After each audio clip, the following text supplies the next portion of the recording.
Oi, gente, tudo bem? Olha eu aqui, né, superando a minha condição de Neandertal e tentando gravar uma videoaula para vocês. Espero que vocês consigam assimilar as informações que eu vou passar, né? Não fiquem tão distraídos olhando para o meu, né, protuberante nariz, tá? E vamos ao que interessa, tá? Vamos superar esse marasmo imposto por uma força maior a gente, né, que é a pandemia de coronavírus. E vamos malhar um pouco o cérebro aqui. Na última aula presencial nossa, eu falava sobre o humanismo, tá? Coloquei lá a cronologia do humanismo, coloquei o contexto histórico, né? Falei sobre o desenvolvimento de uma nova perspectiva pelo homem da época que dá início ao humanismo propriamente dito, né? Que é essa preocupação com o homem. Tá? O homem deixa de ser adepto tão somente do teocentrismo, ou seja, a ideia de que Deus é a medida de todas as coisas, e passa também a preocupar-se consigo mesmo. Tá? Por quê? Por conta do desenvolvimento científico da época. Mas tudo isso aí você já tem no caderno, né? É, Porquê desse desenvolvimento científico, né? O fato de o homem ter se lançado aos estudos, desenvolvido intelectualmente em decorrência da necessidade de expandir as rotas marítimas em função do mercantilismo crescente. Tá? O que eu queria falar hoje o que eu vou falar hoje é sobre a maior representação literária do humanismo, que é o Gil Vicente. Eu coloquei para vocês já os livros de linhagem, os cronicões, né? Coloquei ainda as agiografias, bem? A poesia palaciana e tal, mas o que mais importante se produziu na época, né, em termos de vestibular, são as obras do Gil Vicente. Então vamos partir delas, tá? Bom, Gil Vicente, introdutor do teatro vicentino. Olha só que interessante isso, tá? Vamos falar sobre. Quais são as características, né, relativas ao Gil Vicente? Pensando em termos biográficos, né, a gente sabe pouca coisa do Gil Vicente, tá bem? Mas, em termos literários, né, aí fica um pouco mais fácil, tá? Ele é considerado o introdutor do teatro clássico em Portugal. Antes dele, pessoal, existiam encenações de trechos da Bíblia no interior das igrejas, tá? Os religiosos usavam de tal artifício para poder, né, moralizar os fiéis. Só que, como vocês sabem, a Bíblia não é um texto dramático, eram adaptações feitas por esses religiosos, tá? E posteriormente eram ensinadas. Então não se fala em teatro, porque o teatro precisa do texto dramático, aquele, né? Em discurso direto, com as didascálias ou rubricas, né? Com toda a caracterização do texto dramático mesmo. E o Gil Vicente foi o primeiro a fazer isso, tá? Então ele vai fazê-lo no ano de 1502, quando ele invade o quarto da rainha Dona Maria, que acabara de dar à luz ao príncipe Dom João, e após ser detido, né, obviamente, o intruso no quarto da rainha, ele acaba confessando que estava ali para presentear a rainha e gostaria de apresentar uma de suas criações. Foi aí que surgiu, né, o monólogo do vaqueiro, também conhecido por auto de visitação. Por uma questão óbvia, né? Ele representou a peça, ele ensinou a peça durante uma visita à rainha. A rainha teria gostado da apresentação do Gil Vicente e pediu a ele que reapresentasse a peça na noite de Natal, o que ele fez. Mas acabou levando amigos e não só reapresentou o monólogo do vaqueiro em final de 1502, como também apresentou outras peças que ele havia escrito. Tá? E, com isso, acaba iniciando um processo de consolidação como dramaturgo, né, em Portugal. As obras do Gil Vicente têm um aspecto moralizante, é isso, visam a lapidar os costumes, tá? Então, por meio de uma visão crítica, obviamente. Daí se dá a moralização. Ele acreditava num lema latino, que é esse aqui, né? Ridendo castigat mores, rindo lapidam-se os costumes, rindo corrigem-se os costumes, daí uma afinidade entre a produção dele e a comédia. Tá? Não impedia que ele também escrevesse obras trágicas ou tragicômicas. Ele escreveu suas peças em diversos idiomas e dialetos, né? Mais de 30 peças escritas, né, em diversos idiomas. Ele usava alegorias. O que são alegorias? Alegorias são representações de conceitos, como, né, acontece na peça sobre a qual a gente vai falar, O Alto da Barca do Inferno. O anjo representa o bem, tá? O diabo representa o mal, são conceitos, tá? Por isso chamamos de alegorias. Bem, uso de personagens tipo, em alguns lugares vocês vão ver como personagens típicas, são esses personagens tipo. São personagens que, embora tenham nomes próprios, eles não representam individualidades, representam uma classe, representam um segmento social. Tá? O caso do fidalgo, por exemplo, representa não a si mesmo apenas, mas também a classe dos fidalgos. Né? O párvulo representa a si mesmo, representa toda uma classe. Tá bom? Proximidade com o teatro espanhol, em especial desse dramaturgo aí, o Juan de la Encina. Ele foi acusado de não ter, o Gil Vicente foi acusado de não ter muita criatividade. Imagina que ele ficou enfurecido diante disso. Tá? Como assim não tem criatividade? Na época não existia o tal do plágio, tá? Defesa de direitos autorais, nada disso. E copiar o outro era uma forma de homenagear, inclusive. Mas o fato é que diziam que ele não tinha criatividade e isso incomodava. Ele acabou propondo um desafio, né? Desafiando os seus críticos a apresentarem um tema que fosse difícil bastante para que ele não conseguisse escrever sobre. Ou seja, ele pretendia, né, desmascarar os seus críticos, né, e tal. E os críticos, né, a partir desse desafio feito pelo próprio Gil Vicente, apresentaram, né, um ditado popular corrente na época, né, que é esse aqui: prefiro asno que me leve a cavalo que me derrube, para que o Gil Vicente escrevesse sobre. E a partir desse ditado popular proposto a ele como tema, ele acabou escrevendo a sua obra-prima, que é a Farsa de Inês Pereira, a obra mais importante dele, né? Obra na qual ele critica o casamento sem amor, o casamento como forma de obtenção da ascensão social, ele critica vários costumes da época, né? Falando aí do século XV, século XVI. Tá? Mas a obra sobre a qual quero falar com vocês não é a Farsa de Inês Pereira, é O Alto da Barca do Inferno. Primeiro, o que é um alto? É uma peça curta, de apenas um ato, normalmente com temática religiosa. Lembrem-se de que essa definição mantém-se até os dias atuais. Tá? Prova disso é o uso do termo em peças como O Alto da Compadecida, já no século XX. Tá? Bom, então, O Alto da Barca do Inferno. Vamos trocar uma ideia sobre. Começa com alegorias, isso chama a nossa atenção. Né? Uma peça, pensa que, né, pessoal, como ele era o primeiro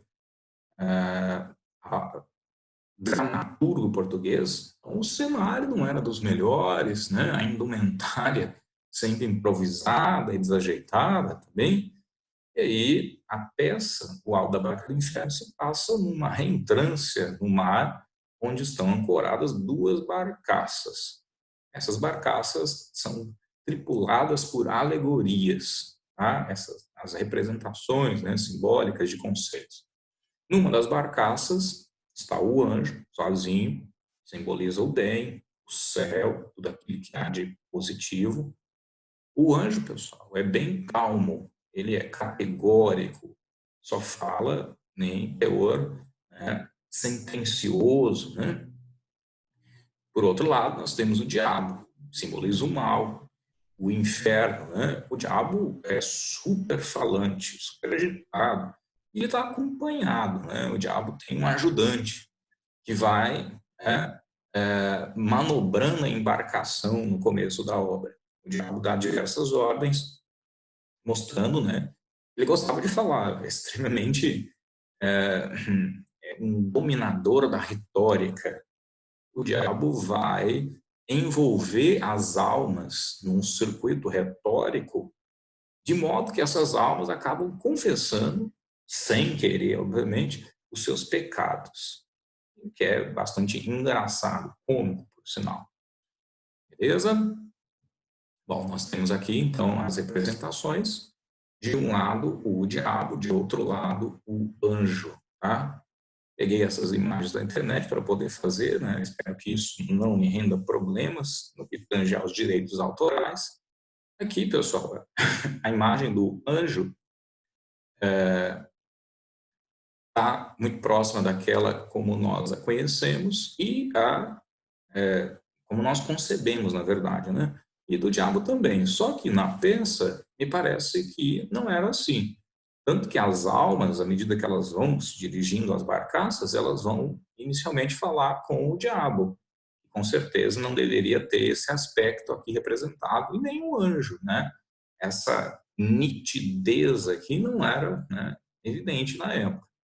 Bem, bom, então lá estão as duas alegorias nas suas respectivas barcaças, tá?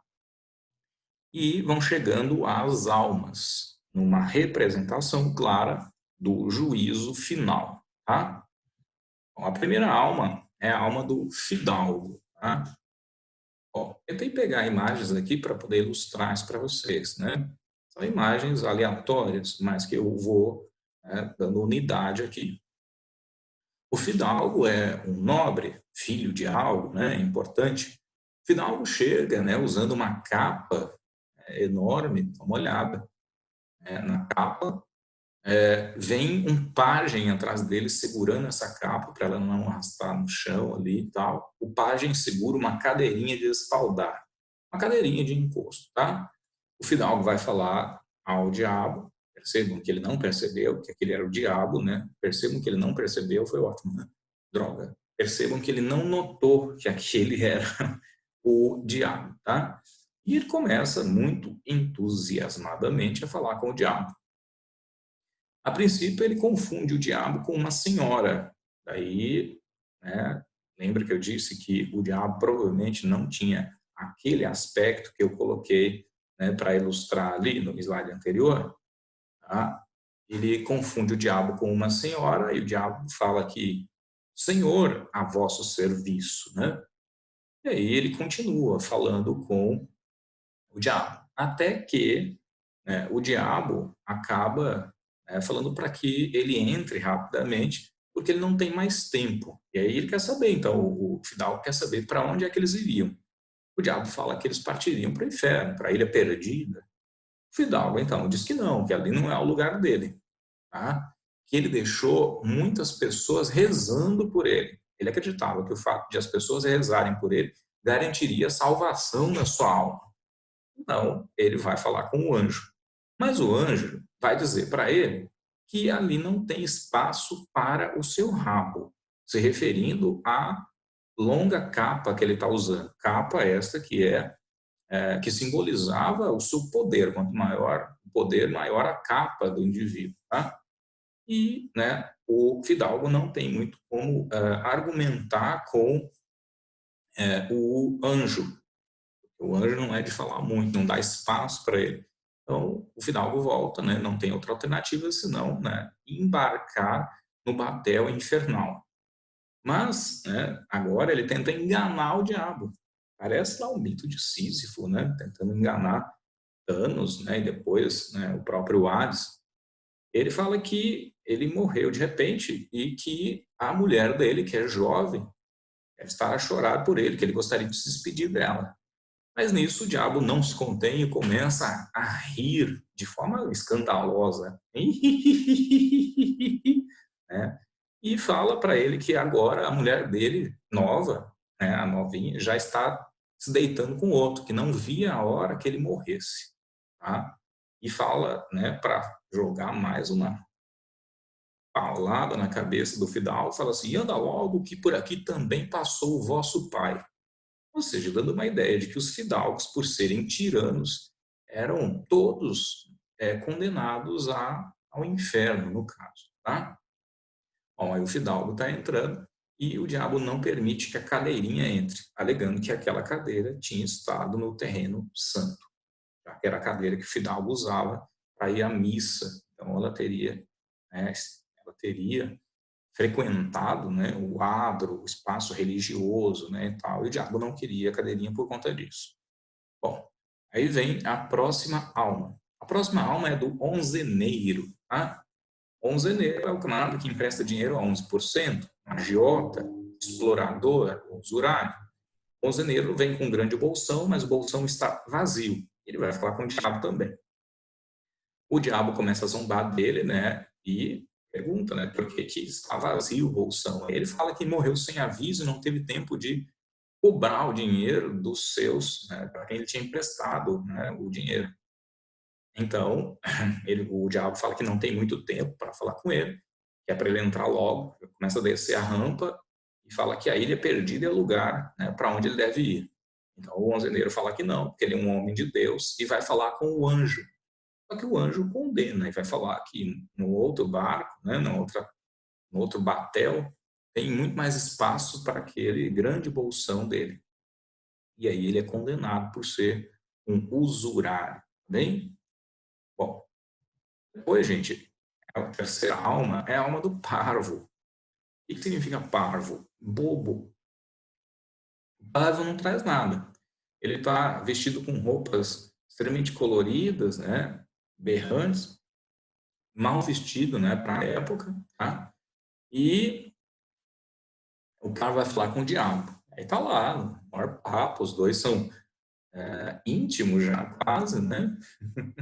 O diabo pergunta pro parvo quem é ele fala, são micas, alguém, ou seja, talvez eu seja alguém. Ele não se valoriza, né? Como a gente pode perceber, e o diabo pede do que é que ele tinha morrido. Né? Ele fala que morreu de corredeira. O diabo começa a rir e pergunta novamente de quê, né? E continua rindo. Então o Pablo se exalta e fala isso, né? Caga merdeira, marrabugem que te dê. Né? Resumindo, gente, o Pablo havia morrido de caganeira. Por isso o diabo estava rindo dele.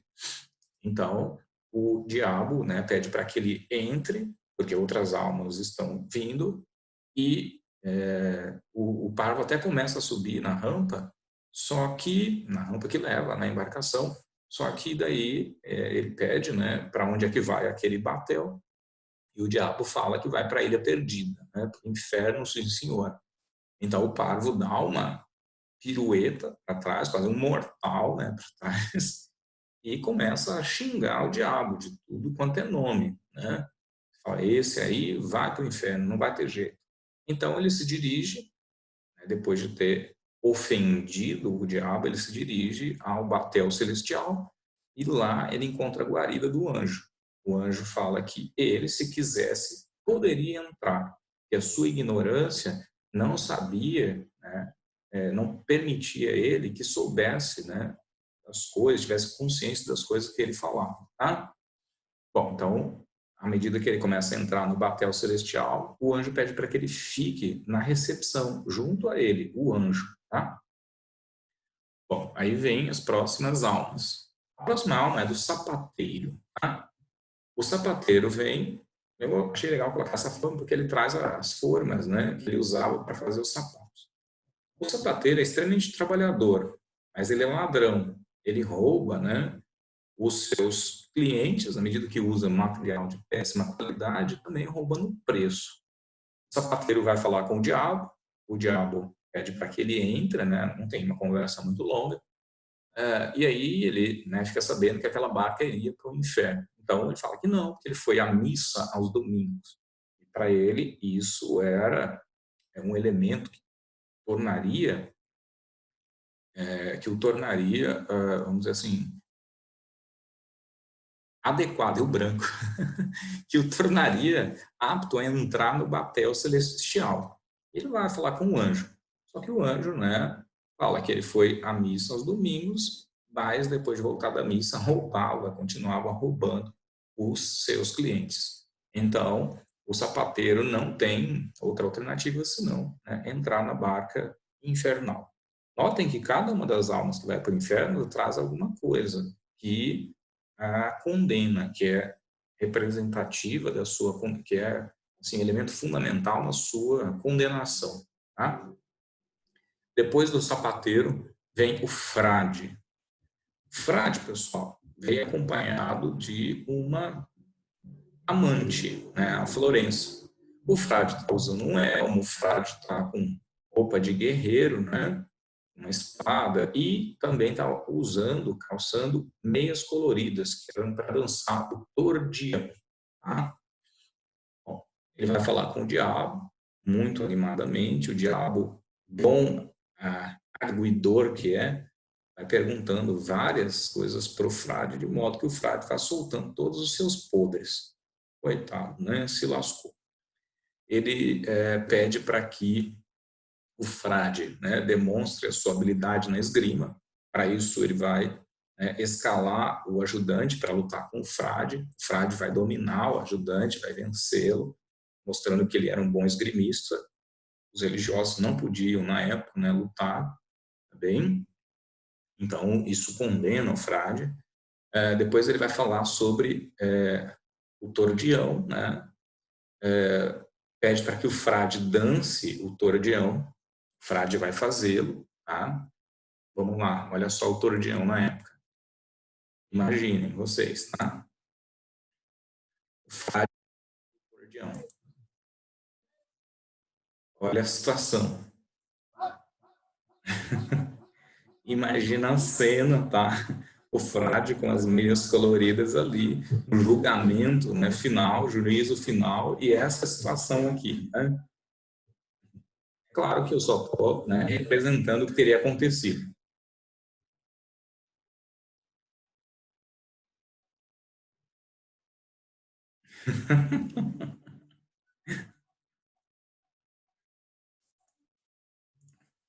Bom, imagina o frade dançando, né, diante do diabo ali. Ó, voltando aqui, depois da apresentação, tanto quanto esdrúxula, né, do frade fazendo a dancinha do tordião, o diabo vai falar sobre a Florença, né, a mulher. E essa aí, há muito tempo que ela tem por vossa, há muito tempo, sim, senhora. E os seus superiores não, né, lhe dão costa? Não, eles fazem tanto pior. O frade acaba entregando os seus superiores, dizendo que eles também, né, teriam amantes. Tá bem? Então, o frade, coitado, está assim, com um currículo bem adequado para ir diretamente para o inferno. Só que quando ele fica sabendo que aquele é o diabo, ele fala, imagina, eu sou um frade, servi a minha vida toda a Deus, eu vou para o céu. Então ele vai falar com o anjo e obviamente não vai aceitá-lo, né, pessoal? E ele volta e adentra com a Florença o batel infernal, né? Bom, continuando. Se eu conseguir passar isso aqui, a gente continua. Bom, depois do parvo, gente, eita, depois do parvo vem a bis da vaz. Desculpa, depois do parvo não, né? Eu estou aqui fazendo parvoices, né? Estultícias. Depois do frade vem a brisa da vaz. Bom, a brisa da vaz, pessoal, traz alguns baús, em que ela traz ímãs postiços, ela traz poções, tá? E fala em sonhos. A brisa da vaz era feiticeira, alcoviteira, prostituta, né? Tudo ligado a essa área da luxúria. Esse é o motivo da sua condenação, além de ser, né, acusada de feitiçaria. Ela está super animada, né? O diabo também fica, as almas que estão no batel infernal também estão animadas, né? Ela chega a falar que ela foi responsável por arranjar a Florença para o frade que está lá dentro, né? E aí está conversando com o diabo. Quando ela fica sabendo que aquele é o diabo, e ela vai contar que ela salvou 600 meninas. Como assim salvou 600 meninas? Ela desencaminhava e depois encaminhava. É um paradoxo. Ela, na condição de alcoviteira, cuidava dos negócios da cama, arranjando amantes ou casamentos. Os religiosos, por conta do voto de castidade, né, não podiam ter relações sexuais. Mas eles não conseguiam controlar, né, algo que vocês podem muito bem imaginar, para quem não tem de dizer aqui, e contratavam os serviços da Brise da Vaz. A Brise da Vaz ia até uma moça e propunha a ela. Se ela aceitasse, né, muito que bem. Se ela não aceitasse, a Brise da Vaz recorria a poções. Uma espécie de boa noite Cinderela, vamos pensar desta maneira, tá? Só que aí, ela não podia ficar com o religioso. Ela perdia a virgindade com o religioso, ela tinha um relacionamento durante um tempo, só que ela precisava se casar, né? A família cobrava isso dela. E não sendo mais virgem, era um problema. Então, por isso, os ímens postiços que a Brígida Vaz trazia, normalmente feito com fatos de bode. Tá? Imagina, né? Um pedaço de intestino ali representando, né? Sendo usado como um ímã. Ótimo, né? Tranquilo. Bom, sem comentários, né? E aí, pessoal, a Brise da Vaz acaba sendo condenada ao inferno. Ela é renegada pelo anjo também, obviamente, né? Óbvio, óbvio, óbvio. Tá? Próximo. Depois vem o judeu, gente. O judeu traz um bode. O diabo, quando o vê, repudia severamente o bode. Bicho asqueroso, segundo ele, né? Então, diante disso, né, o judeu vai reclamar, falar, mas até a Brise da Vaz pode entrar aí, por que que eu não posso? Tá? E, a partir disso, né, o diabo o renega, então ele vai falar com o anjo. O anjo nem fala com o judeu, quem fala é o parvo, que vai alegar que o judeu comeu a carne, né, no dia do nosso Senhor e tal. O judeu volta e tenta convencer o diabo, porque o anjo não dá espaço para ele, o anjo simplesmente não quer falar com ele. O diabo, pelo menos, falava, né? Aí ele tenta comprar o diabo, né? E o diabo fala que não. Mas no final acaba concordando em levar o judeu a reboque, né? Ele joga uma corda, amarra o judeu atrás da embarcação e vai levar o judeu fora da embarcação, obviamente. Tá bem? Era uma crítica pesadíssima, né? Um antissemitismo terrível na época. Então, o judeu foi condenado por ser, né, não ser adepto do catolicismo, considerado um pagão, né, pelos católicos. Depois, pessoal, vem o corregedor e o procurador. Eu fiquei pensando em imagens para colocar, né, para representar tanto o corregedor quanto o procurador. Eu resolvi colocar só essa aqui para não dar muito problema, tá? É uma representação do juiz Nicolau dos Santos Neto, condenado, né, por corrupção. Tá? Tanto o corregedor quanto o procurador trazem ali, né, vários autos, né, livros ligados ao segmento jurídico, falam, né, usando vários termos em latim, né, são jargões referentes à área em que eles atuam, tá? Mas os dois também são condenados por venda de sentenças, por se autopromoverem, né, em função do trabalho que eles exercem, né, usando, né, o trabalho que eles exercem, a posição deles. Também vai para o inferno, tá, pessoal? E, por fim, chegam os 4 cavaleiros. São cavaleiros cruzados, morreram nas partes do além, em nome da igreja. Os Cavaleiros Cruzados são as únicas personagens que não passam pelo diabo. E o diabo chama a atenção deles, né? Eles fazem gestos feios para o diabo e se dirigem ao anjo. E o anjo vai dizer que estava à espera deles. Por que que os cavaleiros, né, não passam antes pelo diabo?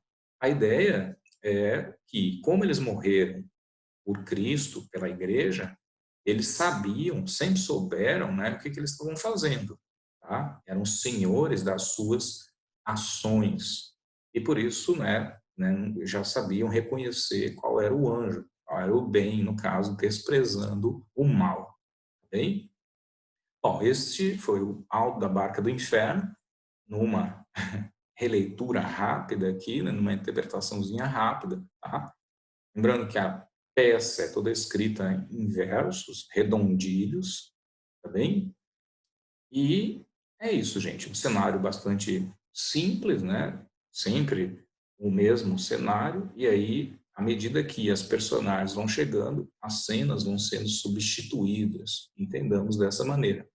E a peça termina com as embarcações partindo, tá? Cada uma para o seu respectivo lugar, o céu, né, e o inferno, tá bem?